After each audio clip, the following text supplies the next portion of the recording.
Достар, ақпарат артық болмайды. Мына көлікке арналған көбікпен қалай жұмыс жасау керек екенін көрсеткім келіп отыр.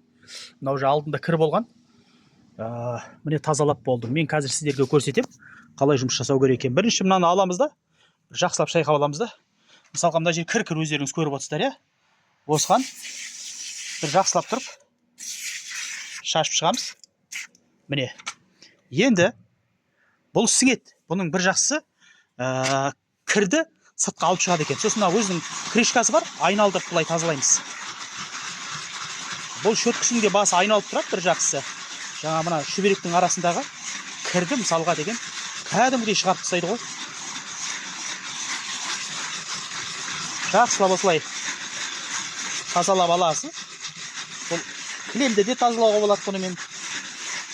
Үйдегі көлікті де тазалауға болады. Содан кейін міне мынандай жақсы тряпкамен сүртіп аласыз мынаны. Сосын орысша айтқан кезде будет как новый. Мына қараңыздар. Енді біреулер білуі мүмкін. Мен білем, бұндай ақпаратты бостан босқа сала бермеш деп айтып жататындар бар. Енді білмейтін де адамдар болады да. Сіздер ренжімеңіздер, бірақ білмейтін де адамдар болады. Міне төбесін қазір жасап болдым. Кәдімгідей иісі бөлектенеді екен.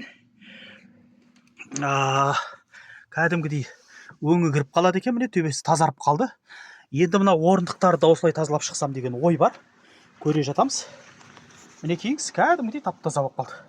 Мынаған да арналған арнайы химиялық қоспалар бар. Кейін оны көрсететін болам.